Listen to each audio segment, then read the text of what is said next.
So the date is August 16th, 2002, and flying over a valley in Afghanistan are two A-10 Warthogs. An A-10 is a heavily armored, low-flying, slow aircraft designed to provide ground cover for troops on the ground. And on this night, it's a very, very cloudy night. The storm's in the area, and these two planes hanging up above, just waiting in case anybody down below needs help. Up there, it's gorgeous. The moon is bright. There's thousands of stars in the sky. The clouds look like the snow had just fallen. Down below in the valley, however, there were 22 Special Operations Forces troops trying to make their way through the country, and they could feel that something was wrong. They felt uneasy. One of the pilots up above, call sign Johnny Bravo, and yes, he stands like this. He could feel their unease listening to them over the radio, so he decides he was going to go down below the cloud and just have a look. He tells his wingman, hang out up here, I'll go see what there is. And he points his plane down into the clouds. And as he's going through the clouds, the call comes over the radio, troops in contact. Troops in contact is what they say when they come under effective fire. It means they're in trouble. So now Johnny Bravo points his plane straight down, the plane's getting thrashed about in the turbulence. And when he comes out below the clouds, he's less than 1,000 feet off the ground, and he's flying in a valley, cliffs on both sides. Now this is only 2002, and the planes were not yet equipped with ground-hugging radar, and worse, they were using old Russian maps. That's all they had at the time. And the sight that greets him is something like he's never seen before, not in training and not in the movies. He sees tracer fire coming from all sides of the valley, pointed right in the middle where the American forces are. And so he picks a point and starts to lay down suppressing fire. And he's flying, and he's in danger of hitting the cliff, of course. He knows his speed, he knows his distance from the map, and he literally counts out loud while he lays down the suppressing fire. 1 1,000, 2 1,000, 3 1,000, 4 1,000, 5 1,000. Pulls hard on the stick, pulls back up into the cloud, comes down around again. 1 1,000, 2 1,000, 3 1,000, 4 1,000. Good hits, it says over his radio. And again, he comes around. 1 1,000, 2 1,000, 3 1,000, 4 1,000, 5 1,000. He runs out of ammunition. Fuel is fine. Flies back up to the top of the cloud, tells his wingman, you need to get down there. His wingman isn't sure about the conditions, so the two of them fly back down together. His wingman lays down the suppressing fire, and Johnny Bravo counts as they fly 3 feet apart from each other, wing to wing. 1 1,000, 2 1,000, 3 1,000, 4 1,000, 5 1,000, up and around again. 1 1,000, 2 1,000, 3 1,000, 4 1,000, 5 1,000. That night, 22 Americans went home alive with 0 casualties. My question is where do people like Johnny Bravo come from? Who are they? Who would risk their lives for others so that they may survive? I asked Johnny Bravo. I asked him, why would you do it? Why would you risk your life so that others may survive? And he gave me the same answer that everybody in his position gives, because they would have done it for me. Now, if you think about it, in the military, they give medals to people who are willing to sacrifice themselves so that others may gain. In business, we give bonuses to people who are willing to sacrifice others so that we may gain. We have it backwards. Wouldn't you like to work in an organization in which you have the absolute confidence, the absolute knowledge that other people that you may or may not know who work in the same organization as you would be willing to sacrifice themselves so that you may survive?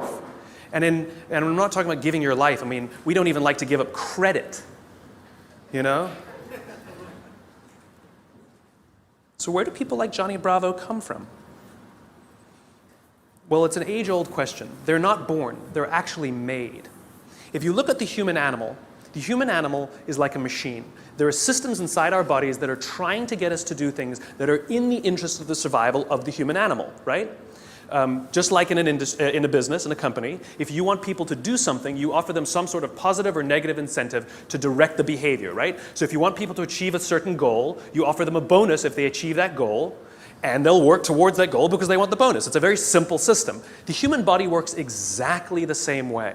It works exactly the same way. Inside our bodies are chemicals that are trying to get us to do things that are in the best interest of us. If you've ever had a feeling of happiness, pride, joy, love, fulfillment, All of these feelings that we have are chemically produced feelings. And they're produced by 4 chemicals predominantly. These are basically responsible for all of the feelings that I would generically call happiness. They are endorphins, dopamine, serotonin, and oxytocin, EDSO. These 2 chemicals, endorphins and dopamine, I like to call these the selfish chemicals because you don't really need anybody's help to get them, right? Let me tell you a little bit about what they are. Endorphins. Endorphins are designed to do one thing and one thing only: mask physical pain. That's it. That's what they do. If you're a runner, if you've ever gone and done heavy exercise, you've heard of an endorphin rush or a runner's high. Basically what's happening is when that runner's out there pushing their bodies harder than they've ever pushed before, they feel good. And when they're done with their run, they feel fantastic. And then an hour later, they're in pain for damage they caused to their muscles an hour before, right? This is what endorphins are designed to do. They're designed to mask physical pain.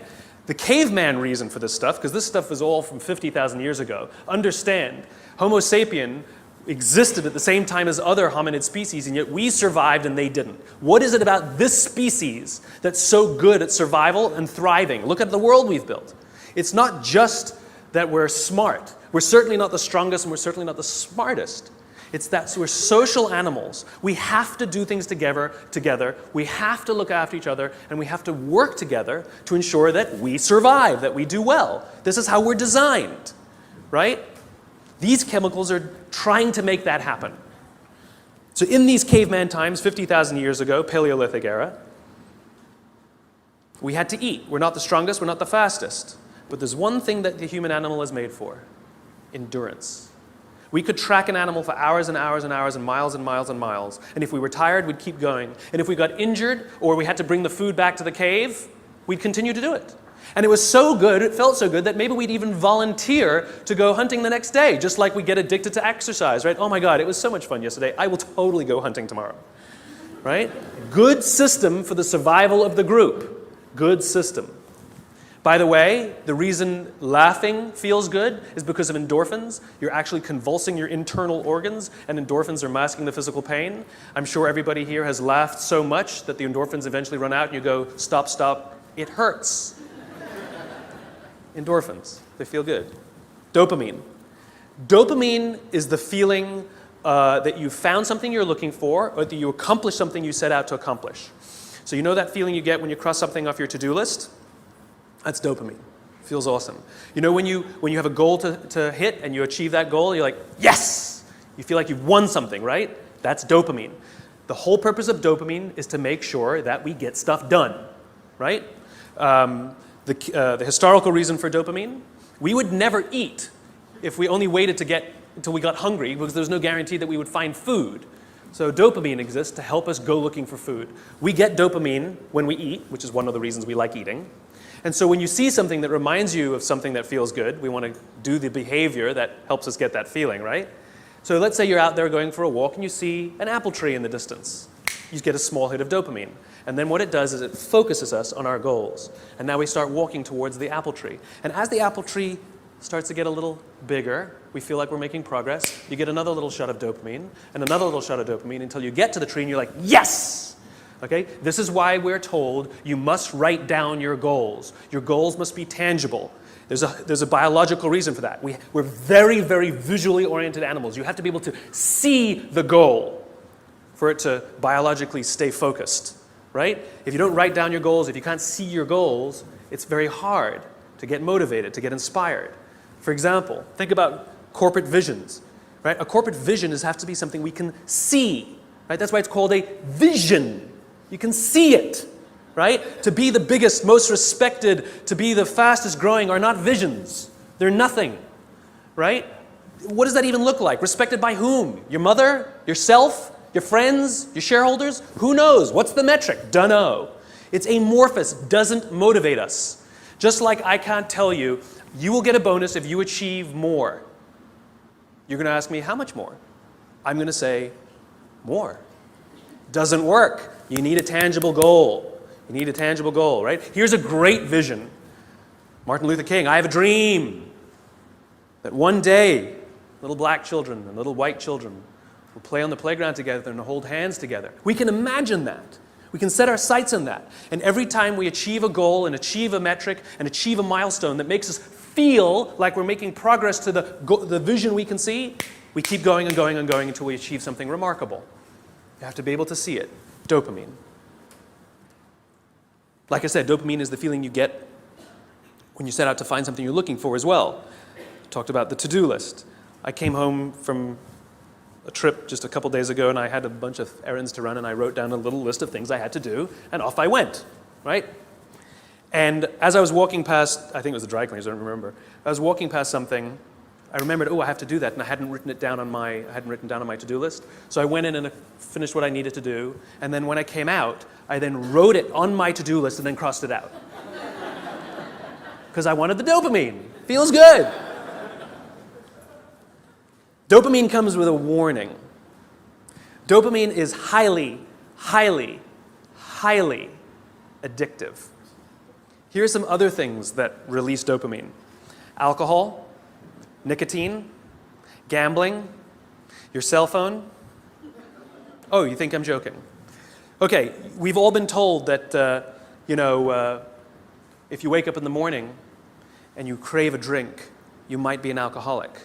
Well, if you wake up in the morning, the first thing you do is check your phone before you even get out of bed, you might be an addict. If you walk from room to room in your own apartment holding your telephone,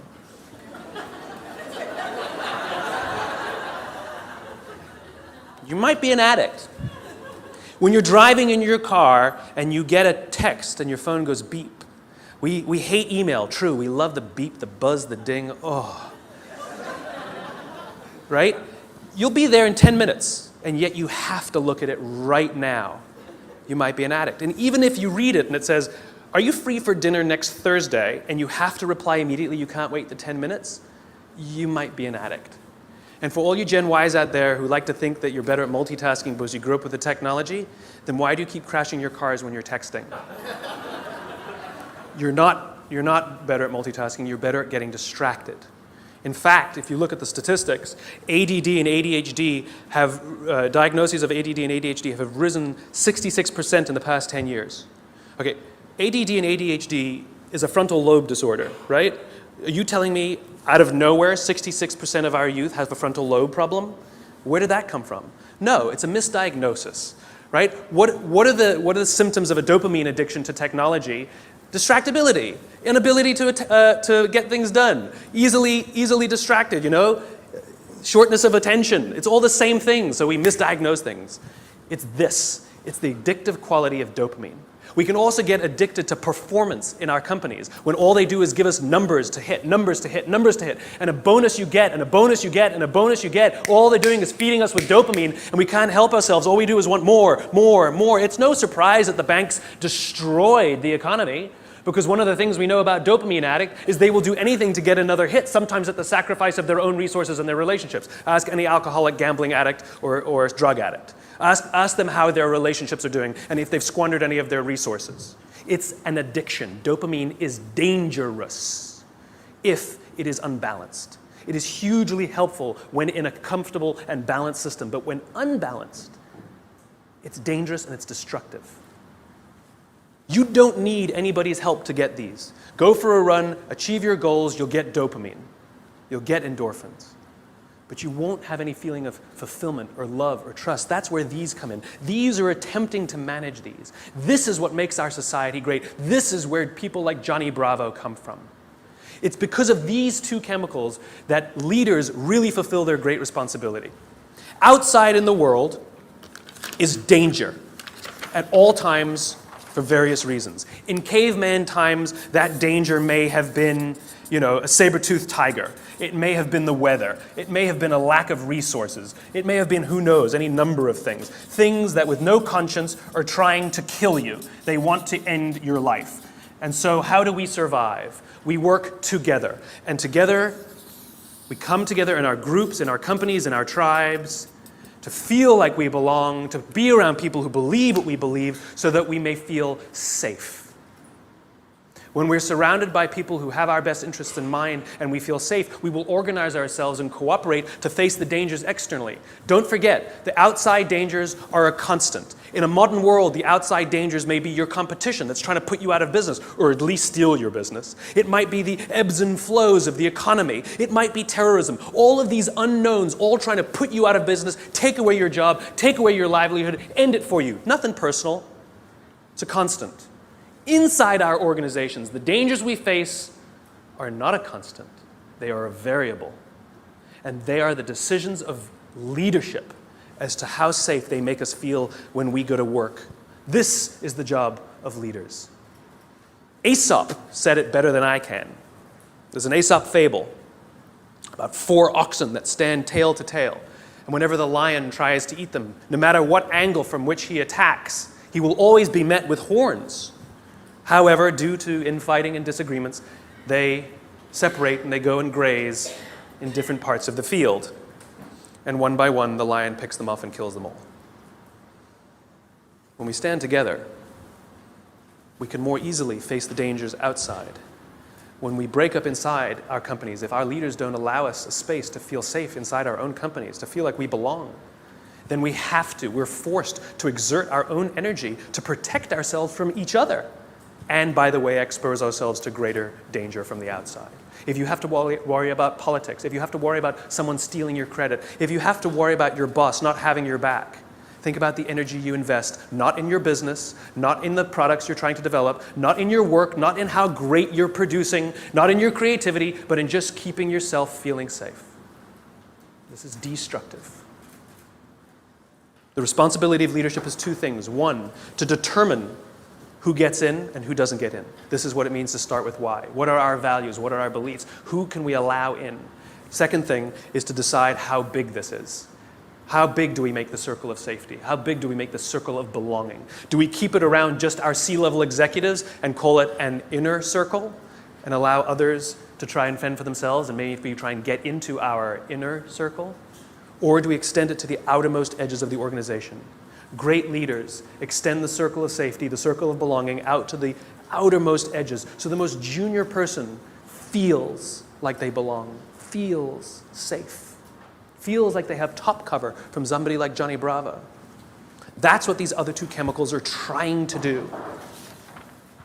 Serotonin is the leadership chemical, is responsible for feelings of pride and status. This is why public recognition is very important. We are social animals, and we need the recognition of others. This is why we have the Oscars, and this is why we have public awards events. This is why we have commencement for graduation. I mean, think about it. What does it really take to get to graduate college? You need to pay your bills, fulfill the minimum requirements, and collect enough credits. That's it, right? It's a formula. You could get an email that says, congratulations, you fulfilled all the requirements for graduation. Enclosed, please print out the PDF of your diploma. P.S. magna cum laude, right? Wouldn't feel so good, right? So instead, we have a big ceremony to recognize the accomplishment. And in the audience, we put our family and our friends and our teachers, all of those in our tribe who've supported us and watched our backs as we've made it through. And then we show up on that day, and we go up on that stage, and we take our diploma. It feels great. We feel our status rise. We feel our pride go up. And by the way, when you have serotonin in your veins, your confidence goes up also. And here's the best part about serotonin. At the exact moment that you took your diploma and you felt that surge of serotonin go through your body, at the exact moment, your parents sitting in the audience also got a surge of serotonin and also felt an intense pride watching you graduate. And this is what serotonin is trying to do. It is trying to reinforce the relationship between parent and child, boss and employee, coach and player, the caregiver and the one who is grateful for the support they are given. And think about it. Think of the speeches that we give. If you give an award to somebody, what do they say? I couldn't have done it. I thank God. I thank my parents. I thank my coach. We thank the person who we believe was looking out for us.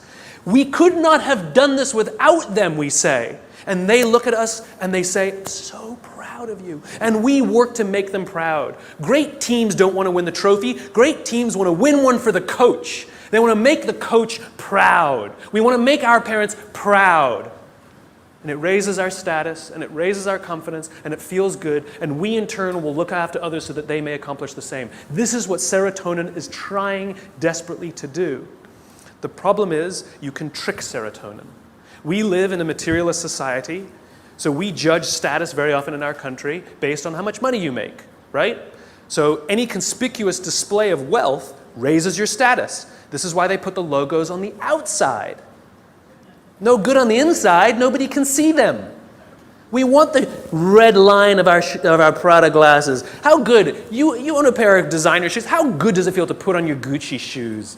Oh my God, it feels so good. You walk out and you feel $1 million. You can actually feel your confidence rise when you put on the stuff, right? Because it's showing this display of status. It feels great. The problem is there was no real relationship that was reinforced because of it. You tricked the system. That's why we keep trying to accomplish things and accumulate more and more material goods, and yet we never feel successful because there was no relationship. We tricked it. We gamed it. Serotonin is the leadership chemical. The reason I call it the leadership chemical is a historical reason, a very simple historical reason. We had a very practical problem as our animal was developing, as the Homo sapien was developing. We lived in communities of about 100 and 150 people, and there's a very practical issue, which is if we're hungry and somebody brings back food and drop a carcass on the floor, we're all going to rush in to eat. And if you're lucky enough to be built like a linebacker, you will elbow your way to the front. And if you're the artistic one of the family, you get the elbow in the face. Not a good system to keep the whole tribe alive, and definitely not a good system for cooperation. Because remember, the value of group living means that if I trust you and you trust me, I can fall asleep at night and trust that you will alert me to danger. If I don't trust you, I can't go to sleep at night. It's the same in our companies. If we trust each other, we will turn our backs, we will take risks, we will innovate, we will do things that will change the course of our world. If I don't trust you, I can't do that. I can't do that. There's value in group living and group working. And so if you got an elbow in the face that afternoon, odds are very high that you're not going to wake the guy who punched you if danger's there. You're just not going to do it. Bad system. And so we evolved into hierarchical animals. We're constantly assessing and judging each other, constantly arranging ourselves. Who's the alpha? Who's the dominant? Who's the one who sort of is the more dominant personality or dominant talent in the room? In caveman times, it might have been physical muscle. In a creative industry, it might be talent. In the military, it might be courage. There's no standard by which we judge alphas. It's relative to the industries we're in. And it's relative to us as well. If you've ever met someone and you were nervous while you were meeting them, you're not the alpha. We've all had the experience where we're meeting somebody and we can sense that they're nervous meeting us. You're the alpha. I'll tell you a little aside that's kind of funny. You know when women all live together, their menstrual cycles align, right? Assuming they're not on the pill, then it doesn't work, right? But if they're not on the pill, all the menstrual cycles go together on the same schedule. It's not arbitrary. They always align with the alpha female's schedule. And the reason is because when a woman is in her menstrual cycle, she can't bear children. And so in evolutionary terms, you want the alpha male and the alpha female to do it so you can have alpha children, right? Nice, strong, strapping kids are going to survive. But if she's off the market, that produces competition. So Mother Nature has created a very clever way that when she's off the market, everyone's off the market.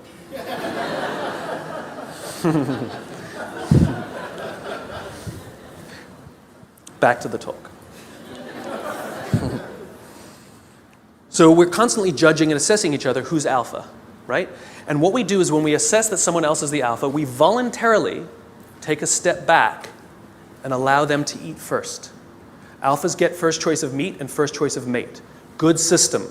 Good system. The alpha gets to eat first. The rest of us may not get the best cut of meat, but we will get to eat eventually and we won't get an elbow in the face. Good system. We'll happily alert them to danger later.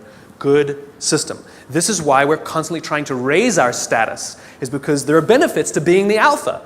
People will do things for us and step back and offer us favors, right? We to this day, we're perfectly comfortable giving special treatment to our alphas. No one has a problem that your boss makes more money than you. You might think he's an ass, but But you don't have a problem that he makes more money. Nobody has a problem that somebody who outranks us at work has a bigger office than us. Doesn't offend us. It is deeply ingrained in us. We happily step aside and allow our alphas first choice of meat and first choice of mate. It's good to be the king. There are advantages that come with being the alpha. You get special treatment. You get to eat first. People show you love and respect. It boosts the serotonin. You walk around like this. It boosts your confidence. It's awesome. But it comes at a cost. You see, the group is not stupid. We're not giving all of that stuff away for free. Leadership, alpha, comes at a cost. You see, we expect that when danger threatens us from the outside, that the person who's actually stronger, the person who's better fed, and the person who is actually teeming with serotonin and actually has higher confidence than the rest of us, we expect them to run towards the danger to protect us. This is what it means to be a leader. The cost of leadership is self-interest. If you're not willing to give up your perks when it matters, then you probably shouldn't get promoted. You might be an authority, but you will not be a leader. Leadership comes at a cost. You don't get to do less work when you get more senior. You have to do more work. And the more work you have to do is put yourself at risk to look after others. That is the anthropological definition of what a leader is. This is why we're so offended by these banker boys who pay themselves astronomical salaries. It has nothing to do with the number. It has to do with the fact that they have violated a deep-seated social contract. We know that they made all of that money and allowed their people to be sacrificed. In fact, they may have sacrificed their people for the money. If I told you we're going to give $150 million to Nelson Mandela, would anyone have a problem with that? Nope. $250 million to Mother Teresa. Got an issue with it? Nope. It's not the number. It's not the amount of money they make. It's that we are deeply and viscerally offended that we know that we allowed them to have this alpha position and they did not fulfill their responsibility of the alpha. They're supposed to sacrifice themselves for us. Never sacrifice us for themselves. This is why we're angry and offended and don't trust them. They fail.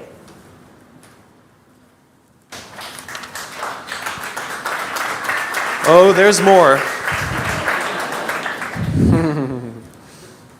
Oxytocin. This is the best chemical of all. Oxytocin is the feeling of love and trust and friendship. It's all the warm and fuzzies. It's all the unicorns and rainbows. It's the reason we like to spend time with our friends even if we don't do anything with them. We just sit and watch TV. We love their company. I promise you, nearly every single person sitting in this room today chose the person they're sitting next to. You're not sitting next to a stranger. You're sitting next to somebody you met, came with, or kind of know a little bit. Why? Because it makes you feel safer, doesn't it? If you got up and went and sat next to strangers, it wouldn't feel so good. That's the feeling of oxytocin. Oxytocin is that intense feeling of safety that someone's got your back. There are multiple ways you can get oxytocin. One way to get it is physical contact. Hugging feels wonderful. Right? When women give birth to children, huge surge of oxytocin in their body. This is what's responsible for the mother-parent, the mother-child bond. Right? It's all that oxytocin in the system. This is why shaking hands matters. Imagine you're doing a deal with someone and you're ready to sign the contract and you say, "I'm so excited to do business with you." And they go, "I don't need to shake, let's sign the contract, I'm also excited to do business with you." And you go, "Great, well let's shake on it then." They go, No, I agree to all the terms. Let's get this deal done, I can't wait to work with you. You might get everything you want in the contract, but business, relationships are not rational. They're about feeling safe, they're about feeling we belong, it's human. And one of the ways we want to know that that relationship is solidified is with physical touch. Their simple refusal to touch you, to exchange that oxytocin, means one of two things will happen. You will either completely scuttle the deal or you will go into it nervous. Human bonds matter. Another way you can get oxytocin is through acts of human generosity. An act of human generosity is defined as giving of your time and energy and expecting nothing in return. Money doesn't work, sorry. If I told you that this morning I gave $1,000 to charity, what would you think of me? You'd be like, good for you. What, do you want a medal? But if I told you that last Saturday I gave up my day and I went and painted schools in the inner city, then what would you think? You'd be like, nice, cool, I should do more, right? The value of my labor, much less than $1,000, could have hired many more people for $1,000 to go paint schools in the inner city. But you see, as human beings, we put a premium on time because it is an equal commodity and it is a non-redeemable commodity. You spend money, you make money. You spend time, you'll never get it back. Some of you are sitting in this room right now saying, I will never get this time back. I got nothing for you. So we put a premium on people who give us their time and energy. A leader who says to you, I'll pay for something for you, is not a leader. A leader who comes and sits down next to you and says, how can I help you, is a leader. I was talking to some oil executives, and they were trying to convince me that they really care about how fulfilled and how happy their employees are at work, to which I said, no, you don't. And they said, no, we do. And I said, no, you don't. And they said, yeah, we do. You see how this went. And I said, I bet you hired some high-priced consultancy to come and do a web survey about whether people like their jobs or not. And they said, well, we didn't hire a consultancy. I said, okay, so it's kind of like sending your son an email, right? Dear son, your mother and I care that you feel like a valuable part of this family. Please tell us candidly what we can do better so that you feel like you belong here because we really love you. Love, Dad. Or you go into his room, you sit on his bed, and you say, hey, son, your mom and I really care that you feel like a valuable member of this family. Please tell us candidly what we can do better because we want you to feel like you belong and we really love you. Same words, same intention, same desire. The difference is one you gave time and energy and the other one you didn't. This is the problem with email. It's too easy. It's too easy. There's no time and energy expended. It's too easy. Don't feel anything. If I come to your house for dinner and you make me a lovely dinner, the next day I send you a very nice thank you email, what a wonderful host you are. Or 3 days later, you receive a handwritten note from me with the exact same words that were written in the email. Which one makes you feel better? Handwritten note. The sentiment was the same, the words were the same. The difference is one took a little more time and a little more energy. Leaders are the ones who give us their time and give us their energy, not the ones who give us their money. It doesn't count, it doesn't work, just biologically doesn't work.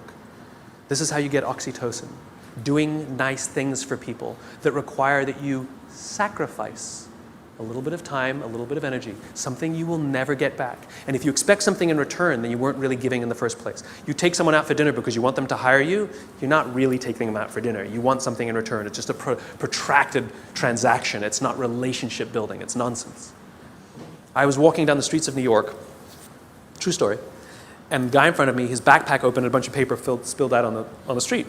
Didn't think much of it. I bent down, gathered the papers up, handed them back to him, and pointed out that his bag had opened.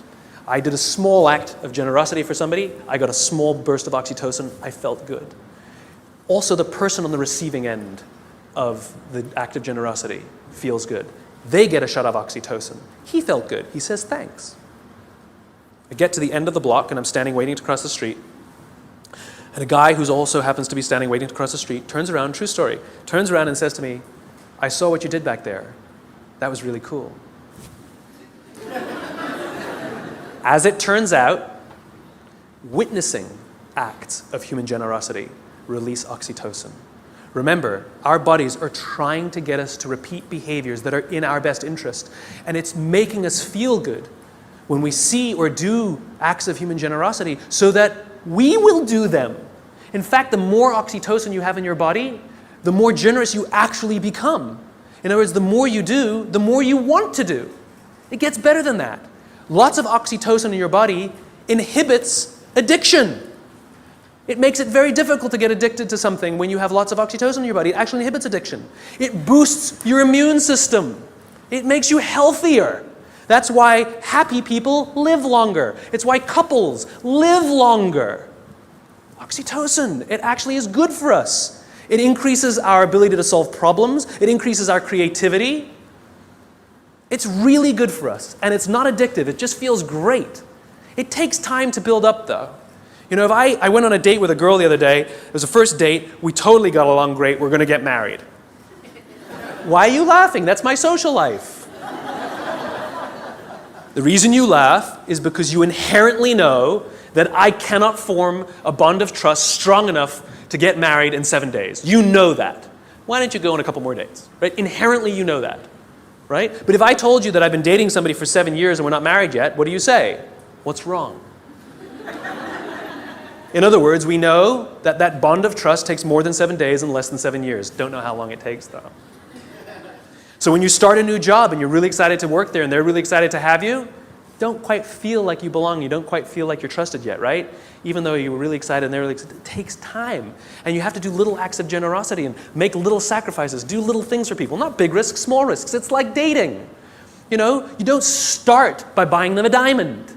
You start by taking them for lunch, buying them a drink, you know? Little bits. Then they take you out, or you take them out again. You do something a little bigger. Then you do that in a movie. Then they come over, and then you buy them flowers, and then you say, I love you. And one day you wake up in the morning, it's like you press this belief button. You just, I'm in love. I don't know when it happened. It just clicks, and you feel like you belong. Same thing at work. Same thing at work. It just clicks, and you feel like you belong because you got enough oxytocin built up in your system. We don't allow this to happen. We're too busy sending emails. We're too busy sending emails. The next time you want to tell somebody something, email is fantastic for the exchange of information, right? It's fantastic. Here's the report you wanted. The meeting's at 4 o'clock. Fantastic. What did you think of my idea? Do not reply on an email. That's an emotional question. Email is a rational tool. You get up from your desk. You walk the 30 feet.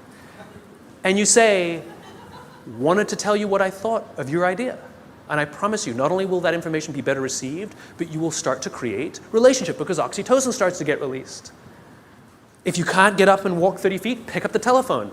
I've done it. It's an amazing thing. You pick up the phone and you go, hey. They're like, hey, what's the matter? They're like, no, I'm just replying to your email. Wanted to tell you what I thought. What? And people who tell me, but I need a paper trail, have the conversation, hang up and say, just to confirm what we talked about, boom, there's your paper trail. The reason we get so many emails is because we reply to them all. And 12 emails are sent, and then somebody misunderstands something, and somebody gets angry, and then you have to pick up the phone and deal with it anyway. Do it at the beginning. Quicker, easier, better. Biology. Give your time and give your energy. And this is why leadership is really difficult, because you can't give it to everyone because you don't have enough to give to everyone. You just can't. You have to make sure that you can trust others to trust others to trust others to trust others. And this is what happens in this circle of belonging, in the circle of safety. This is what effective bureaucracy is, which is as the CEO, as the leader, or whatever your job is, you have one responsibility and one responsibility only, which is to make sure the people you know that you have physical contact with, you know their names, are confident and feel looked after, and encourage them to do the same for the ones who work beneath them, who work beneath them, who work beneath them. And when this group of people really feel safe, then they will invite in the customer to also feel safe. They will talk to these people as if they are human.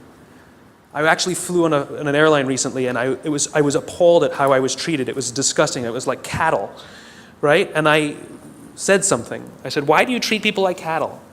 And she literally said to me, I'm sorry, sir, I have to do it or I'll lose my job. What did she tell me? My organization that I work for doesn't make me feel safe. I don't feel like I belong. So I'm going to treat you like dirt to protect myself. As opposed to somebody who feels safe and says, sir, I will do everything in my power to make sure that you feel happy and good because I'm not worried. That's called a highly effective organization. There's one more chemical I haven't told you about. The big C. Cortisol. Cortisol is the feeling of stress and the feeling of anxiety. We share these chemicals with all the social mammals. And so when you see a herd of gazelle, you've all seen the documentary on Discovery or whatever, right? You see a herd of gazelle grazing, and one of them thinks they hear a rustle in the grass, and they go, head, right? That's what cortisol does. Cortisol is designed to keep us alive. It is the first stage of fight or flight. It makes us paranoid. It makes all of our senses hyper-attuned to look for danger. It injects glucose into our muscles to make us stiff and ready to go in case we need to fight or flight. It increases our heart rate like crazy, right? And it makes us start looking. It makes us paranoid to find the danger. And the cool thing about cortisol when you work in a social environment is if other people sense that you're nervous, they get nervous. So all the other gazelle go, they didn't hear anything. They just saw Steve over there get really freaked out. And so they got all freaked out. And now they all start looking for the danger. Good system. And one of them, who didn't even hear the initial rustle in the grass, sees the lion, runs, they all run, they all live another day. Good system. So that when we go to work and somebody says, I think there's going to be layoffs, all of us are like, what do you mean? Wait, we're all paranoid now. We're all freaked. I shouldn't have talked in that meeting. We start to get crazy. We start to get paranoid. Our hearts start to race. That's what cortisol does. It's trying to keep us alive. You wake up in the middle of the night, you hear a bump in the middle of the night. What's the first thing you do? You wake the person next to you. And then what do? They go, And if there's nothing there, you go and trust your eyes, right? You go looking for it. We're visual animals, right? If there's nothing there, you go like this. Cortisol leaves our body, and we relax, and our heart rate goes back down. Cortisol, to get all of that extra energy, to make us paranoid, to make us self-interested, it needs to shut down non-essential systems because it has to get it from somewhere, right? So it shuts off things like growth. You don't need your fingernails to grow at that moment. It shuts it off. The other thing it shuts off is our immune system. Don't need it in that moment. The problem is you're not supposed to have cortisol in your system all the time. You're supposed to have it in and then gone. And when we go to work in a place that doesn't make us feel like we belong, that doesn't make us feel safe when we're at work, guess what? We got little bits of cortisol dripping in our body. Drip, drip, drip, drip. Makes us paranoid. Drip. I know my boss hates me. I know he hates me. He hates all my ideas. I know it. Drip, drip. It makes us self-interested. One of the things cortisol does, it inhibits the release of oxytocin. Biologically, if you work in a high-stress environment where you don't feel safe, you are biologically less empathetic and less generous. We don't care about each other because we're too busy trying to protect ourselves. Drip, drip, drip. Our immune systems are now compromised. Drip, drip, drip. We live in a country with some of the best medical education in the world, some of the best medical systems in the world, some of the best doctors in the world, some of the best hospitals in the world, some of the best medicines in the world. Please explain to me why diabetes is on the rise, heart disease is on the rise, some cancers are on the rise. It ain't partially hydrogenated oils. Our jobs are killing us. And the people who are responsible are the leaders. And we also know that parents who come home stressed out, their kids learn that this is what work is. That work is something that makes you short-tempered and unhappy. And so they expect it as they grow older. Worse, we know that parents who come home upset and angry, it has such a negative impact on their children that there's some studies that show that they might actually become bullies because of their unhappy parents who hate their jobs and have excessive amounts of stress. Our companies are literally killing us. So what are you going to do about it? What are you going to do about it? Leadership is not a rank. Leadership is not a position. Leadership is a decision. Leadership is a choice. It has nothing to do with your position in the organization. If you decide to look after the person to the left of you and look after the person to the right of you, you have become a leader. You've seen the movie 300, right? The Spartans, the greatest fighting force of all time. You want to know one of the things that made the Spartans great? Wasn't their muscles, wasn't their spears. It was their shields. They stood shield to shield, and the phalanx was strong because those shields were big. And they were told when they were young children, you either bring your shield home or you come home on your shield. The punishment for losing your shield was tremendous in battle. Because if you lost your shield, that means you cannot protect the person to the left of you and the person to the right of you, and you have destroyed the phalanx. It's the shield that matters, not the spear. Not the spear. It's your willingness to sacrifice yourself, not your life, maybe your credit, maybe your little time, maybe a little energy, maybe your time, maybe getting up from your desk and talking to somebody for 30 minutes instead of sending a 3-minute email. It's your willingness to sacrifice for someone, to hold that shield up so that they feel safe, that makes you a leader. And you want to know how you beat a dopamine addiction? If you're worried that you're addicted to performance and all those dopamine things? Alcoholics Anonymous has been highly effective for decades, 80-something years. We all know the first step of the 12 steps. We joke about it, right? Admit you have a problem. Do you know the 12th step? Don't say, it's supposed to be anonymous. I'll tell you what the 12th step is. Alcoholics Anonymous knows that if you master all 11 steps but not the 12th, you will drink again. If you master the 12th step, you will beat the disease. What's the 12th step? The 12th step is the commitment to help another alcoholic. Service. Service to another. Oxytocin wins. Serotonin wins. The more we look after each other, the safer we feel, the more we feel like we belong, and the more we will work together to confront the dangers outside.